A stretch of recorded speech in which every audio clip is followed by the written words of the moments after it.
Assalamualaikum warahmatullahi wabarakatuh.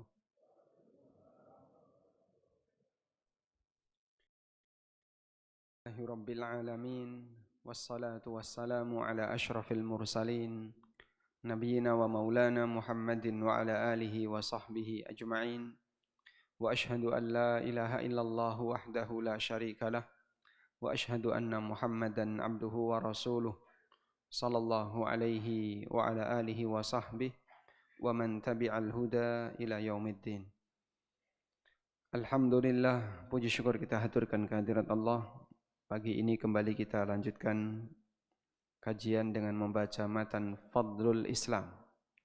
Dan insyaallah karena pembahasan kita masih berkaitan dengan masalah bid'ah, kita akan lengkapi dengan menyinggung adakah bid'ah hasanah. Pertama, apa itu bid'ah? Kita bawakan satu artikel kecil di sini ya. Secara bahasa, bid'ah artinya sesuatu yang baru, yang tidak ada contoh sebelumnya. Allah Subhanahu wa ta'ala berfirman menceritakan tentang nama dan sifatnya. Badi'us samawati wal ard. Allah adalah zat yang badi'us samawati wal ard, yang menciptakan langit dan bumi, badi' di posisi tidak ada contoh sebelumnya. Sebelum ada langit dan bumi, Allah belum pernah menciptakan makhluk seperti langit dan bumi. Allah juga berfirman menceritakan tentang Nabi Muhammad sallallahu alaihi wasallam, "Qul," sampaikan Nabi Muhammad, "ma kuntu bid'am minar rusul." Aku bukanlah rasul yang bid'ah. Artinya aku bukanlah rasul yang pertama. Dulu sudah ada banyak rasul. Aku bukan rasul yang pertama. At-Turtushi mengatakan, "Qulna aslu hadhil kalimah minal ikhtira." Makna bahasa dari kata ini yaitu badi' dari kata al-ikhtira, yang artinya menciptakan sesuatu tanpa ada asal sebelumnya. Wa huwa syai'u yuhditsu min ghairi aslin sabiq, atau asyai'u yuhdatsu min ghairi aslin sabiq, sesuatu yang muncul sebelumnya, tanpa ada contoh sebelumnya. Wala mithalin ihtada, dan tidak ada contoh yang semisal yang diikuti. Wala alfin mithlahu, dan tidak ada sesuatu yang serupa dengannya.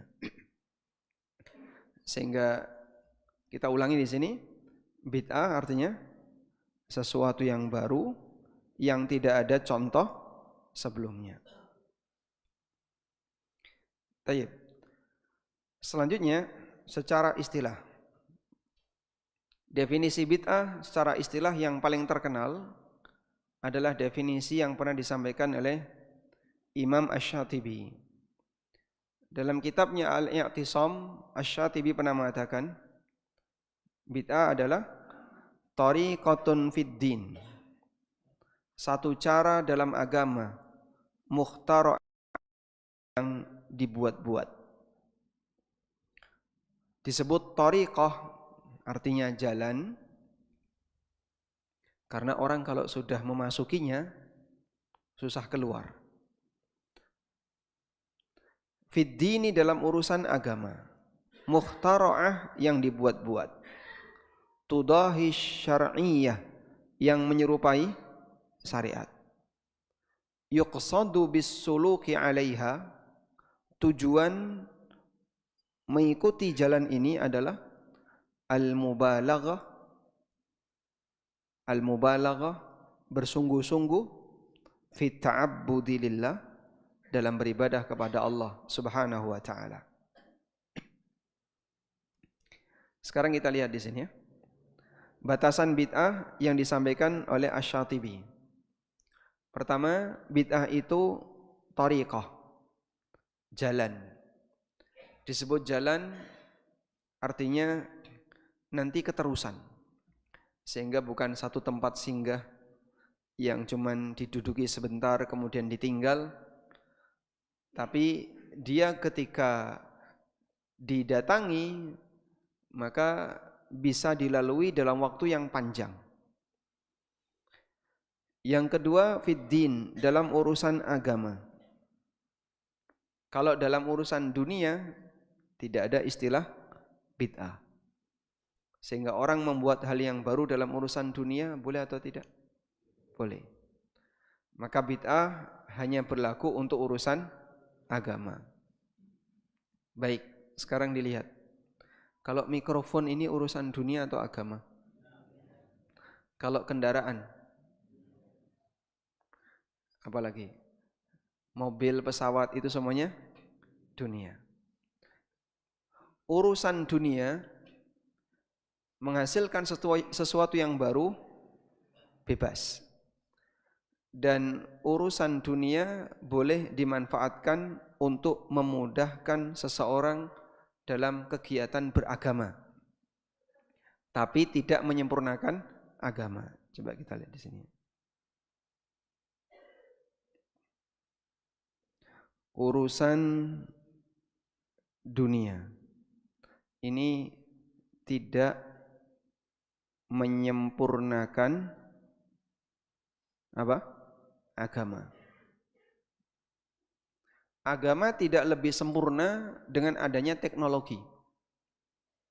Sehingga keberadaan teknologi tidak menyempurnakan agama. Namun teknologi bisa digunakan untuk membantu hamba dalam memudahkan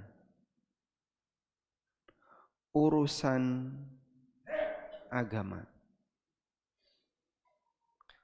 Sehingga teknologi tidak menyempurnakan agama.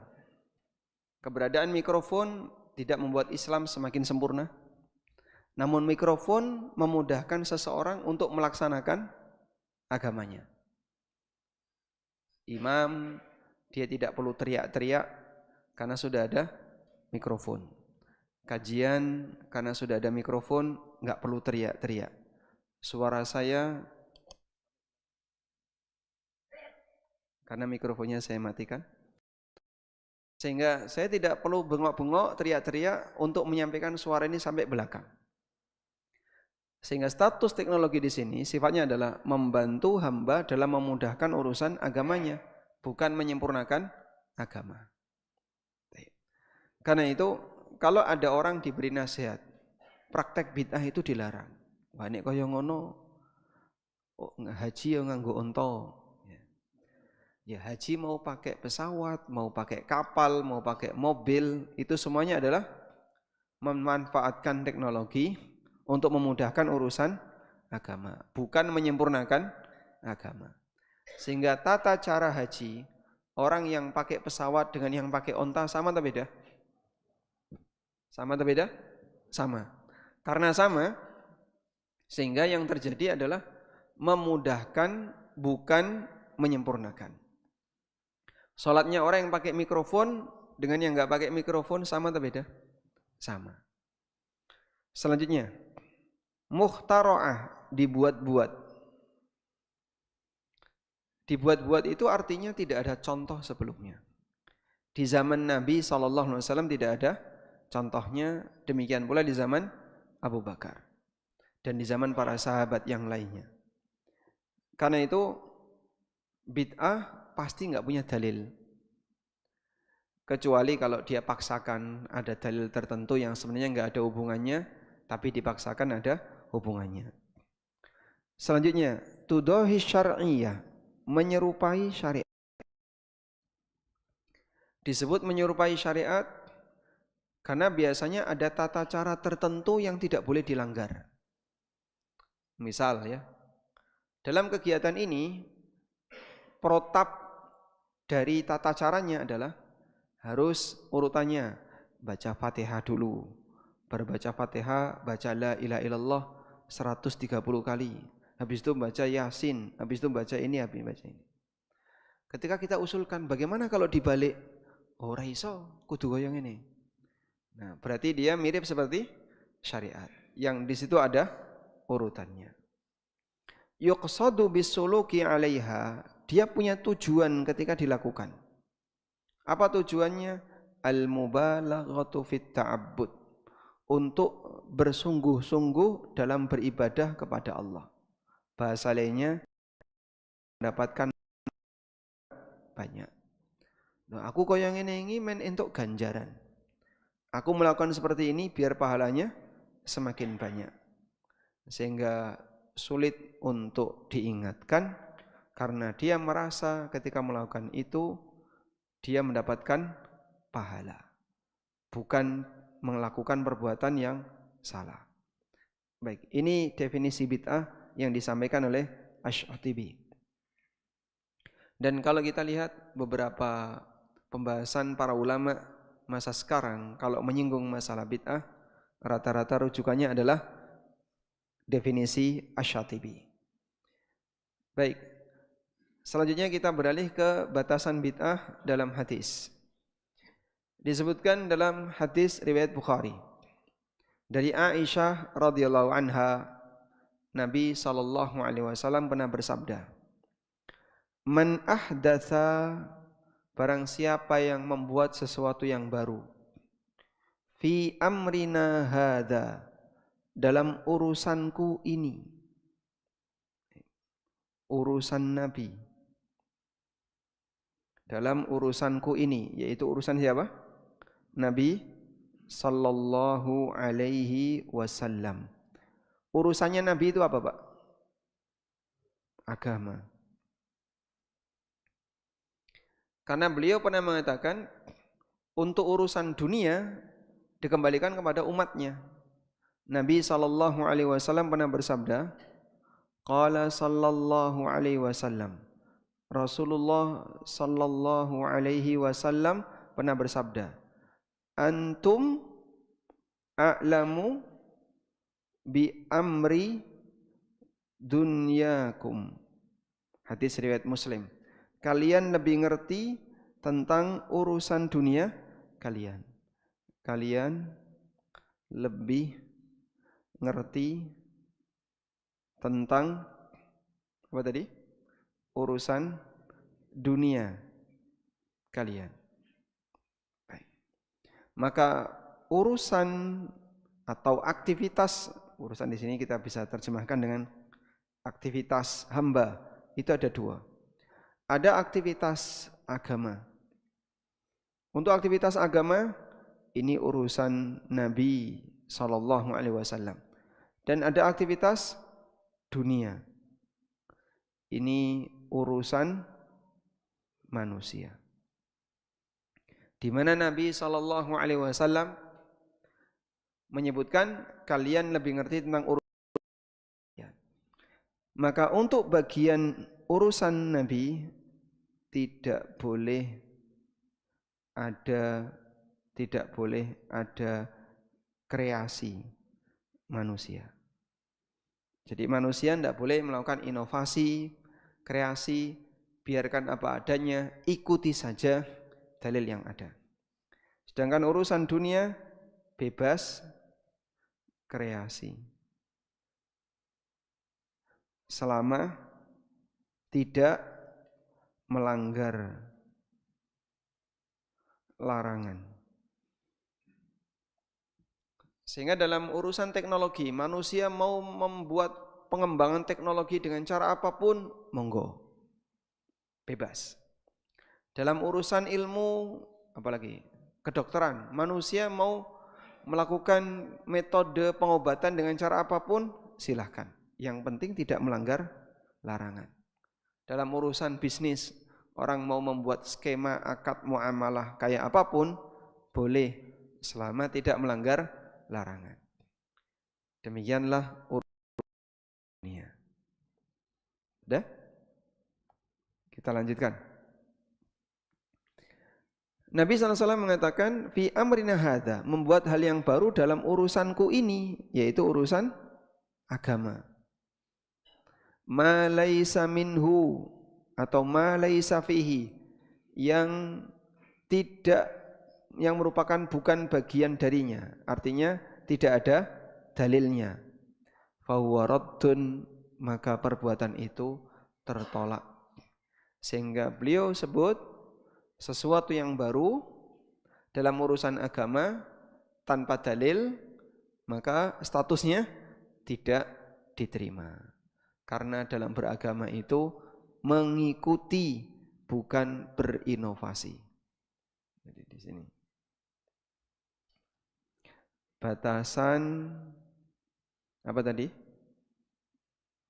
Bid'ah menurut hadis riwayat Bukhari. Tadi yang kita bacakan hadis riwayat Bukhari ya. Dari sahabat siapa? Aisyah radhiyallahu anha. Satu, hal yang baru.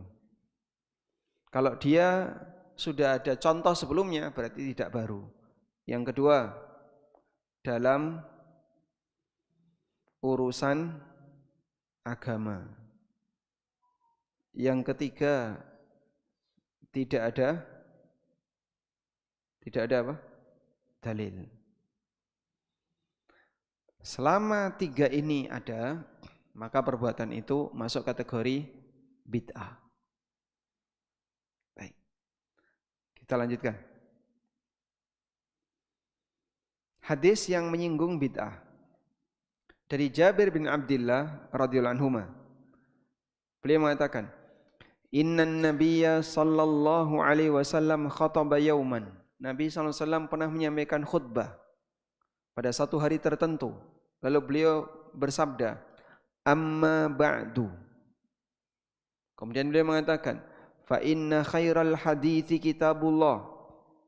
Sebaik-baik hadis adalah firman Allah. Sebaik-baik hadis adalah Al-Quran. Al-Quran itu disebut dengan hadis.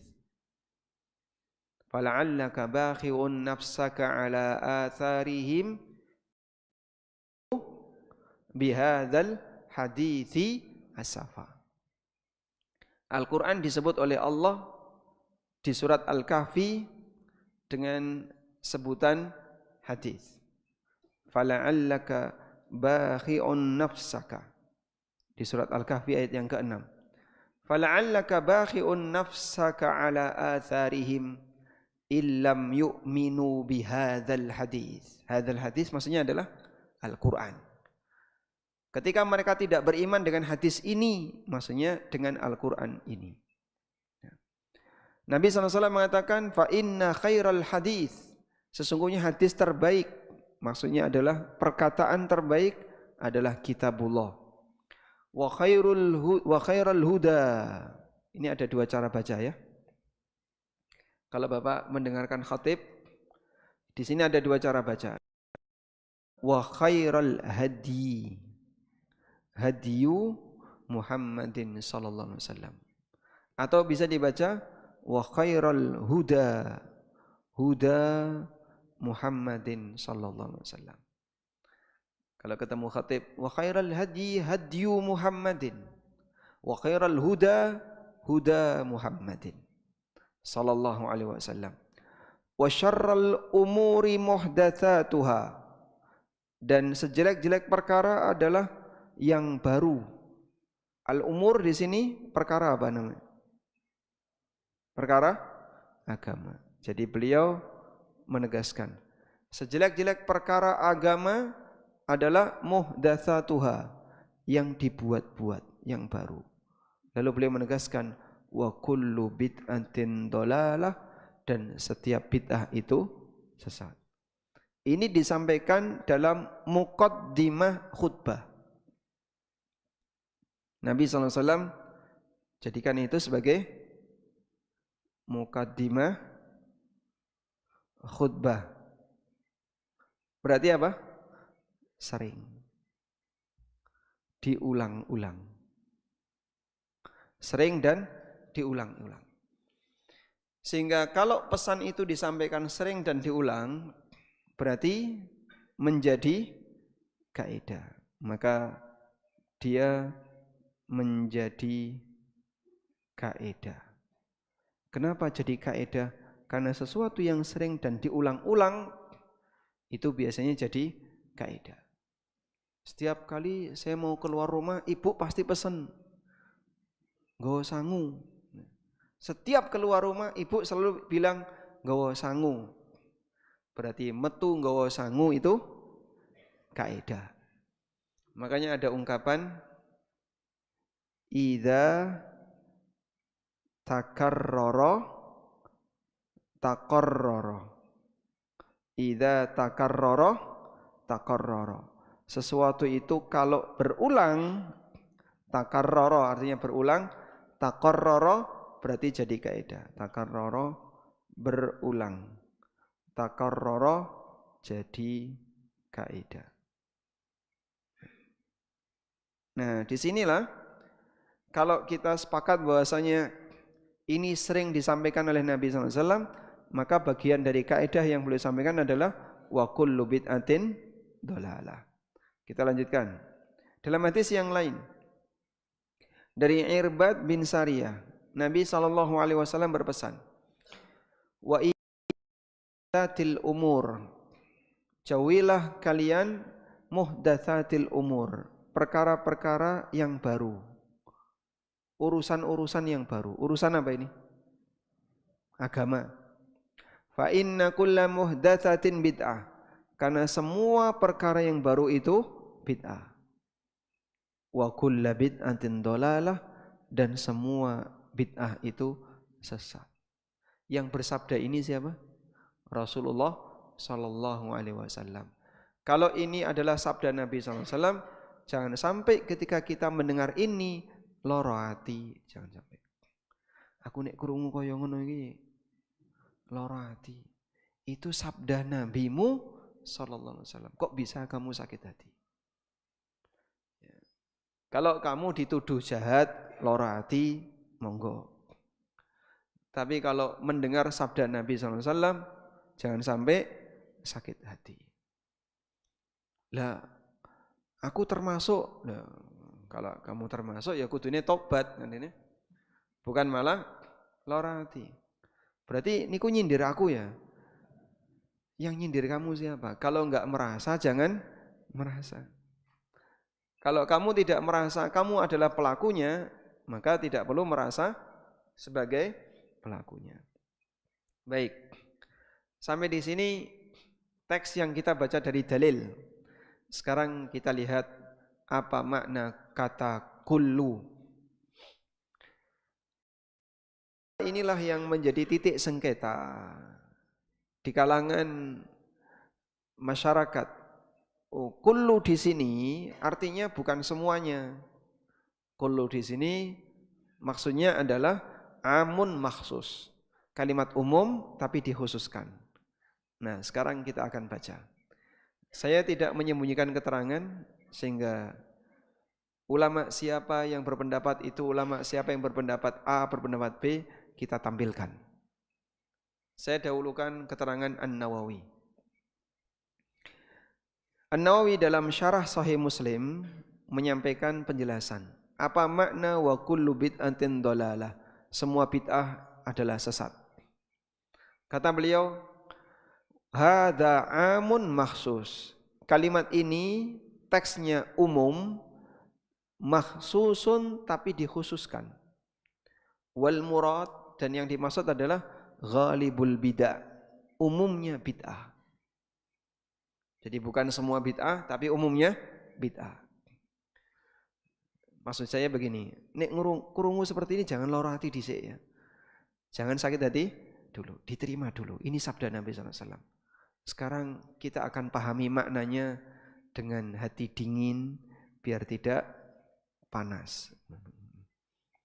Qala ahlul lughah, kata para ahli bahasa, hiya kullu syai'in amila ala ghairi mithalin sabiq.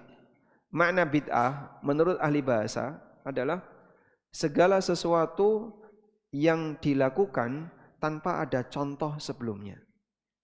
Segala perbuatan yang dilakukan tanpa ada contoh sebelumnya.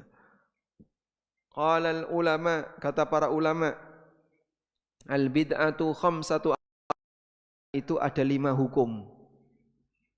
Bid'ah ada 5 macam. Nah 5 macam ini berdasarkan hukumnya. Wajib, sunnah, mubah, makruh, haram. Beliau menyebutkan bid'ah ada 5, lalu beliau kasih rincian.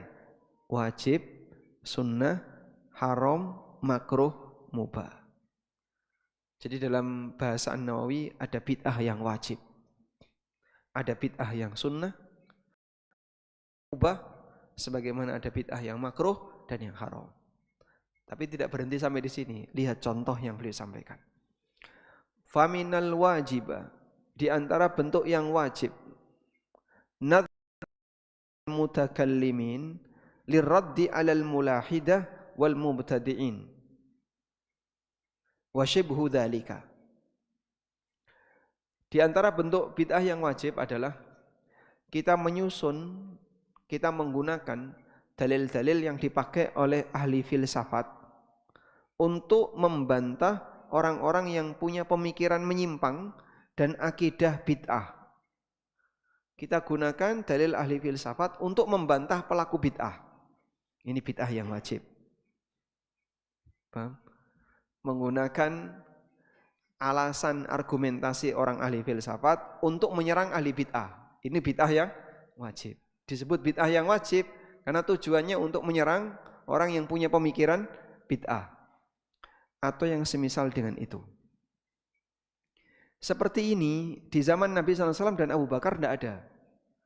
Karena filsafat ini berkembang belakangan di tengah kaum muslimin. Maka muncul pertanyaan, boleh nggak kita menggunakan metode filsafat ini untuk membantah orang-orang yang menyimpang karena ilmu filsafat. Jadi filsafat ditabrak dengan filsafat. Nah kata beliau, boleh. Walaupun di masa silam ini tidak ada. Dan ini disebut oleh An-Nawawi bid'ah wajib. Ya bahasa kita kayak gini ya. Boleh enggak menggunakan argumen orang kafir untuk membantah perkataan orang kafir? Jadi kita menggunakan argumennya orang kafir, tapi dipakai untuk membantah orang kafir. Beliau sebut seperti ini masuk kategori bid'ah yang wajib. Wa minal mandub, bid'ah yang dianjurkan. Tasnifu kutubil ulama, menulis kitab-kitab ilmu. Wa bina'il madaris, membuat madrasah, sekolah.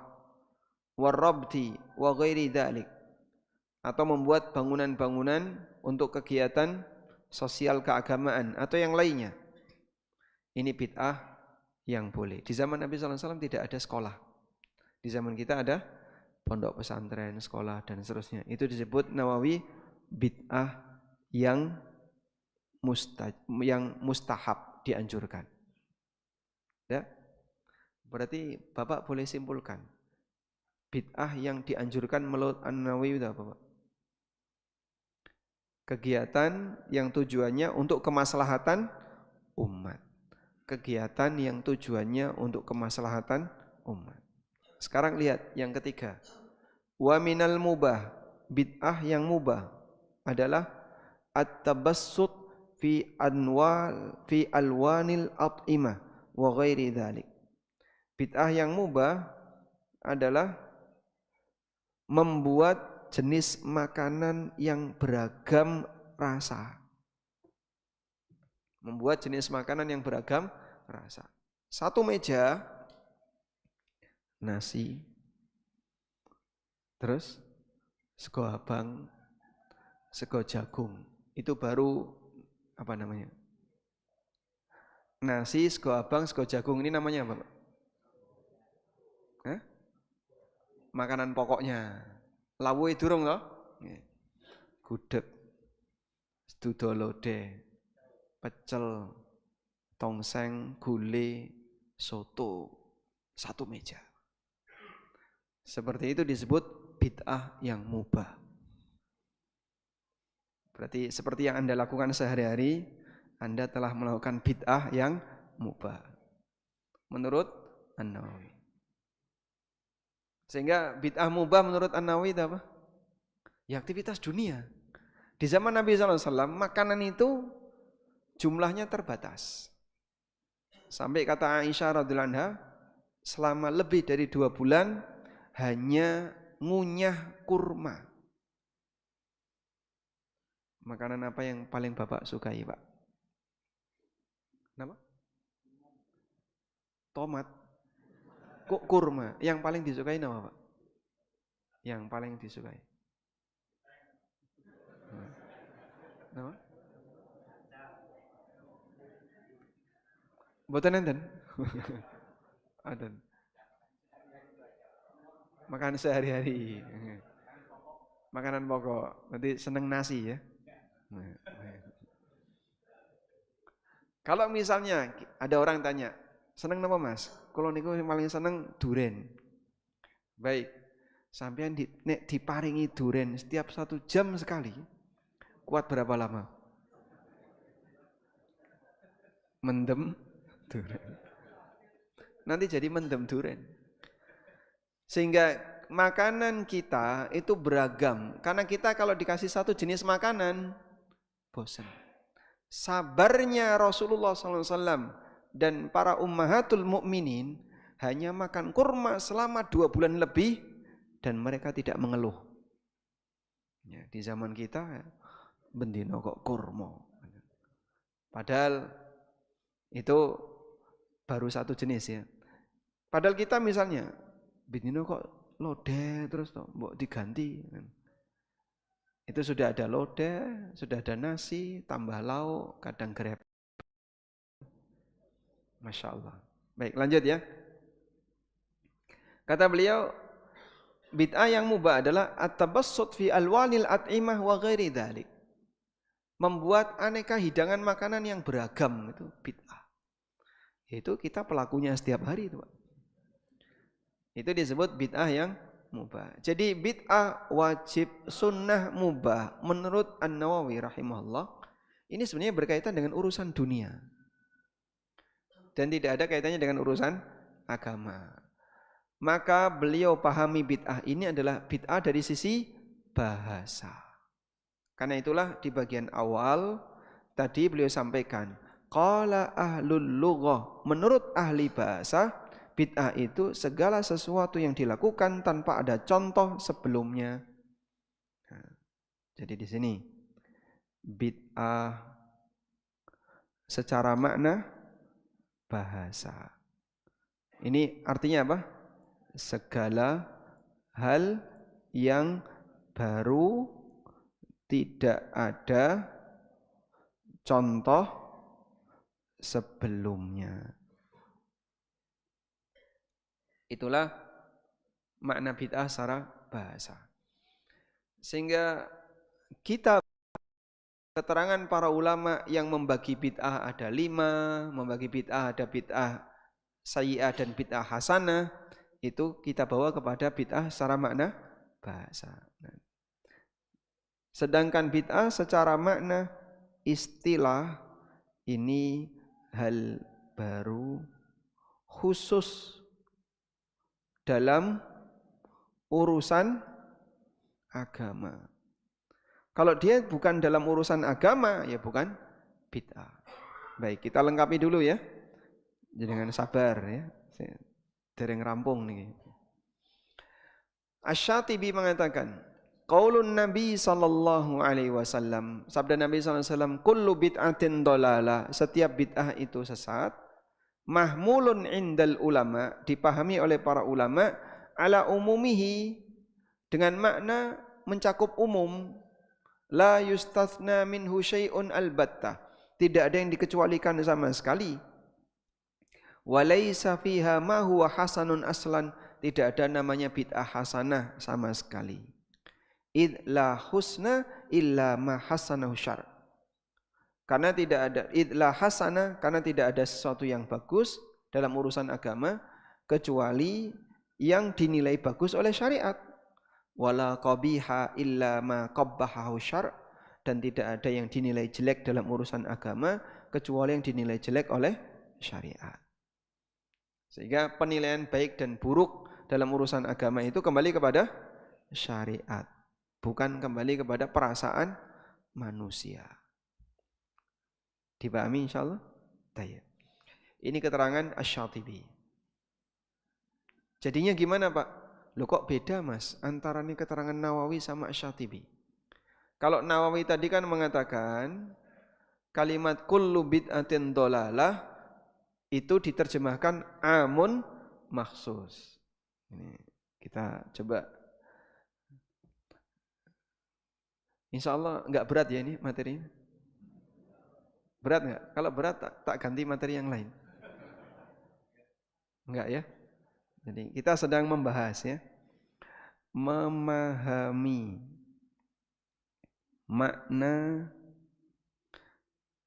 semua bid'ah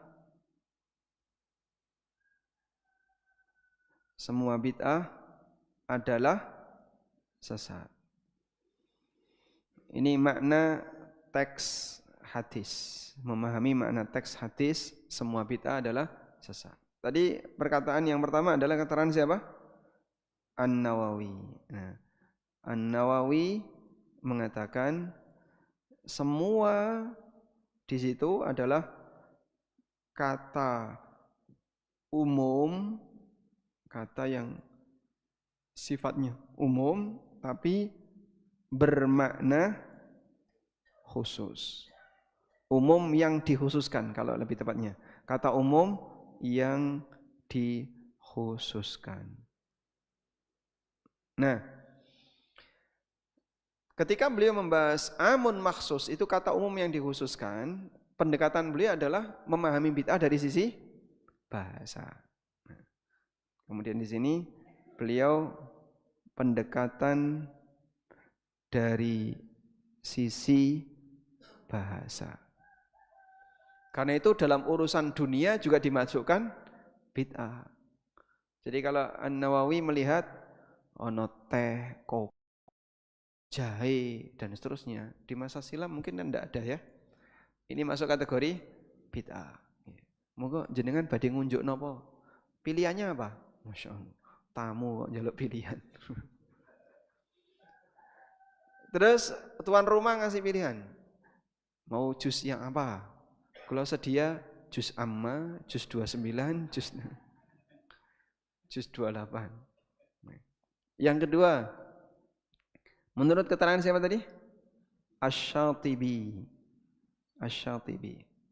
Menurut keterangan Asy-Syatibi, kata semua di situ. Kata semua di situ menunjukkan makna umum dan tidak ada pengecualian. Berarti menurut Asy-Syatibi di sini pendekatan dari sisi apa? Dari sisi makna syariah, makna dari sisi makna istilah. Karena secara makna istilah bid'ah itu hanya berlaku untuk urusan agama. Sampai di sini paham insyaallah Pak? Paham. Lanjut ya. Dengan tesih betah mboten? Baik, sekarang kita lanjutkan. Bagaimana dengan hadis yang disebutkan oleh para ulama tentang peristiwa sholat tarawih di zaman Umar? Kita lihat di sini. Abdurrahman bin Abdul Qari berkata, dia adalah orang yang pada masa Umar bin Khattab bekerja bersama Abdullah bin Arqam di Baitul Mal. Beliau pernah bercerita, Umar pernah keluar di malam hari bulan Ramadan bersama dengan Abdurrahman bin Abdul Qari. Fatafa bil masjid, lalu beliau keliling di Masjid Nabawi. Wa ahlul masjid auzaun mutafarriqun. Sementara orang-orang yang berada di masjid saling terpisah dalam salat mereka. Yusalli rajulu bili nafsihi, ada orang yang salat sendiri. Wa yusalli rajulu fayusalli bi salatihi rahtu, ada yang ngimami kemudian makmumnya cuma beberapa orang. Ada jamaah kecil, ada yang sholat sendiri, ada yang cuma 3 orang, 5 orang, sekian orang. Dalam satu masjid. Sholat qiyamul lail ketika Ramadan, mereka sholat terpencar-pencar. Faqala Umar, lalu Umar mengatakan, wallahi inni azunnu law jama'na haula ala qari'in wahid lakana amsal. Menurutku, andaikan mereka ini dikumpulkan dengan satu imam, itu akan lebih baik. Tsumma azama Umar ala dzalik. Lalu Umar bertekad untuk melakukan ini. Kemudian beliau perintahkan Ubay bin Ka'ab untuk jadi imam bagi mereka saat sholat tarawih di bulan Ramadan. Ini sejarah tarawih rutin dalam masa sahabat. Di zaman Abu Bakar tidak ada seperti ini. Faqaraja Umar alaihim wan nasu yusalluna bi salati qari'ihim. Kemudian ketika Umar melihat mereka sudah sholat dengan satu imam, qala Umar, kemudian Umar mengatakan, ni'mal bid'atu hiya. Ni'mal bid'atu hiya. Sebaik bid'ah adalah ini. Sebaik-baik bid'ah adalah ini. Jadi Umar menyebut salat tarawih berjamaah dengan satu imam dengan kalimat apa? Sebaik-baik bid'ah adalah ini. Wallati tanamuna anha afdalu minallati taqumun yuridu akhiral lail. Fakana an-nasu yaqumuna awwalahu wa kanu yal'anuna al-kafarah fin nisfi. Dan mereka yang sekarang lagi tidur untuk sholat di akhir malam, bisa jadi dia lebih afdal daripada yang sholat di awal malam. Fakana an-nasu yaqumuna awwalahu, dan orang ketika itu banyak yang melakukan qiyamul lail di awal malam dengan satu imam. Baik. Muncul pertanyaan. Di sini Umar mengatakan sebaik-baik bid'ah adalah ini. Sebaik-baik bid'ah adalah ini. Nah, perkataan Umar ini bid'ah menurut bahasa ataukah bid'ah menurut istilah? Saya bawakan keterangan Al-Hafidh Ibnu Katsir. Di tafsir Ibnu Katsir jilid 1 halaman sekian, beliau mengatakan, wal bid'atu ala qismain. Bid'ah itu ada 2. Taratan takunu bid'atan syar'iyyah. Terkadang dipahami sebagai bid'ah dengan makna istilah syariat. Seperti sabda Nabi SAW, kullu muhdatsatin bid'ah. Semua yang baru itu bid'ah dan semua bid'ah itu sesat. Wa taratan takunu bid'atan lughawiyah. Dan terkadang dipahami sebagai makna bahasa. Seperti perkataan Amirul Mukminin Umar bin Khattab radhiyallahu anhu, an jum'ihi iyahum ala salati tarawih. Ketika beliau menggabungkan mereka, yaitu para sahabat, untuk melakukan salat tarawih berjamaah, wastimrarihim, dan itu dilakukan secara rutin setiap hari. Nikmatil bid'atu hadhihi. Sebaik-baik bid'ah adalah ini. Jadi kalimat dari Umar tadi ya, perkataan Umar, sebaik-baik bid'ah adalah ini, dipahami sebagai apa tadi? Dipahami bid'ah secara makna bahasa. Sebagai bid'ah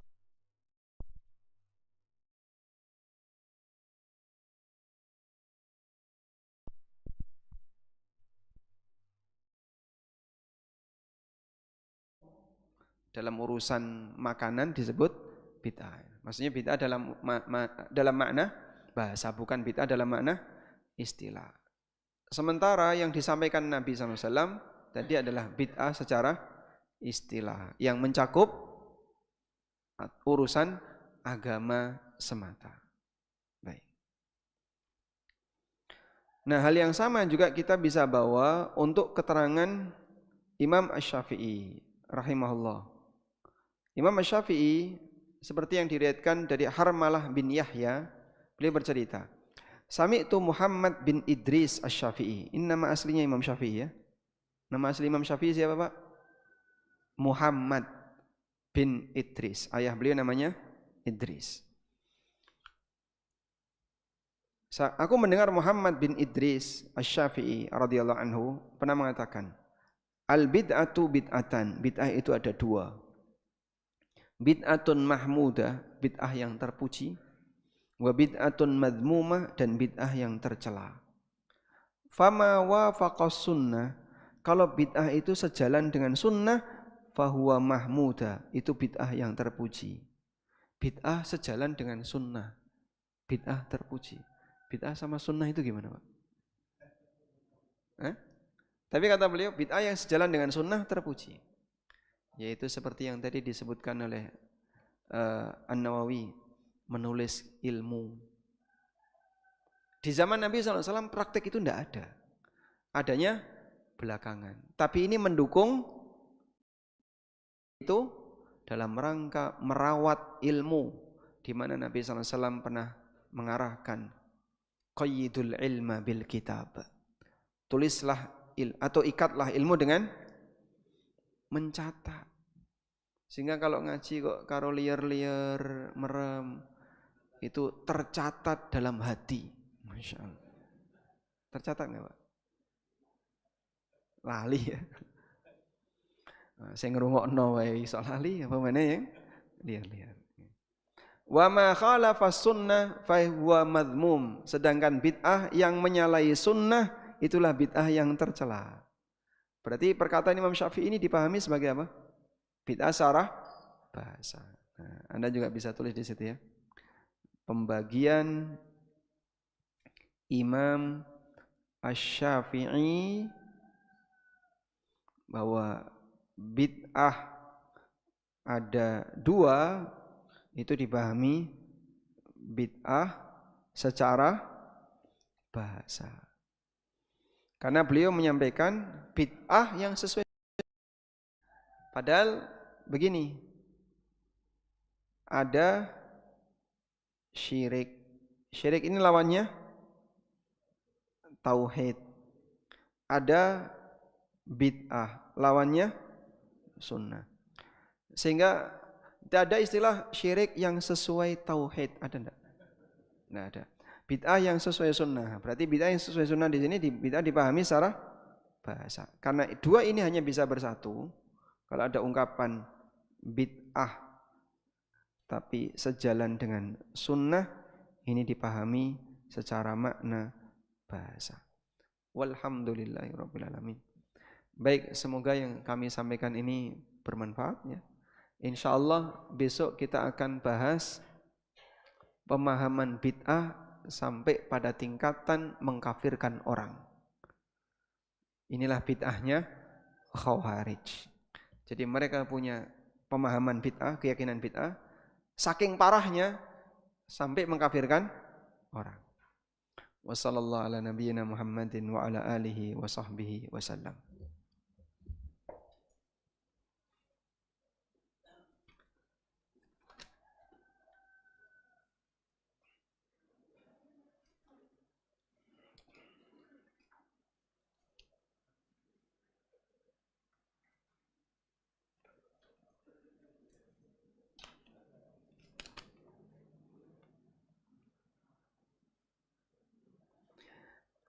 Pertanyaan, untuk kurban wasiat dari mayit, apakah ahli waris boleh mengambil sebagian daging untuk dimakan? Ataukah harus dibagikan semuanya ke masyarakat? Syafi'iyah dan Hanafiyah dalam hal ini menegaskan, kurban wasiat mayit wajib sedekah saja, tidak boleh yang lain. Jadi tidak boleh ke takmir, tidak boleh. Panitia tidak boleh. Hanya wajib orang miskin. Ya, maka kalau ada kurban wasiat, itu disisihkan nanti. Takmir dikasih tahu, kalian tidak boleh ngambil ini, karena ini kurban wasiat. Dalam mazhab Syafi'iyah. Karena tidak boleh untuk hadiah, bolehnya hanya untuk sedekah. Sebab hasil kurban dibagi tiga ya. Dimakan oleh sahibul kurban, disedekahkan, dihadiahkan. Nah, untuk korban wasiat hanya boleh disedekahkan, tidak boleh dihadiahkan, tidak boleh dimakan oleh sahibul korban. Ini pendapat Syafi'i. Sehingga nanti dia disendirikan. Wah, nek kabeh wasiat kabeh yo sing dadi panitia keduman apa, Pak? Nah, kalau semuanya korban wasiat, panitia harus puasa. Baik. Namun dalam mazhab Hambali, untuk korban wasiat dia mengikuti apa yang dikehendaki oleh ahli waris. Kalau ahli waris mengizinkan untuk dihadiahkan, diberikan ke panitia dan seterusnya, silahkan. Karena ahli waris menjadi pengganti mayit. Ini dalam mazhab Hambali. Kalau ada sedikit uang riba, apakah boleh kita belikan makanan untuk hewan? Misalnya kucing atau ayam. Boleh ya. Pada saat rombongan kaum muslimin bersama Nabi SAW berangkat ke Tabuk. Tabuk itu di mana? Utara jauh Madinah. Mereka melewati satu daerah yang disebut dengan daerah Hijr atau Madain Saleh. Tempat dulu Nabi Saleh berdakwah dan umatnya membangkang. Umatnya enggak terima, membangkang. Akhirnya dihukum oleh Allah. Lalu Nabi SAW minta kepada para sahabat mempercepat langkah dan jangan singgah. Malah ada yang ngambil air dari sumur di tempat itu. Dilaporkan, ya Rasulullah, fulan ngambil air sumur di tempat ini. Oleh Nabi SAW diperintahkan kasihkan ke onta. Nah, maka ini dalil boleh memberikan makanan haram ke binatang. Jadi bangkai tikus dikasihkan kucing, boleh enggak? Hah? Ya boleh. Loh itu makan bangkai kucingnya. Loh kamu kan enggak makan kucing.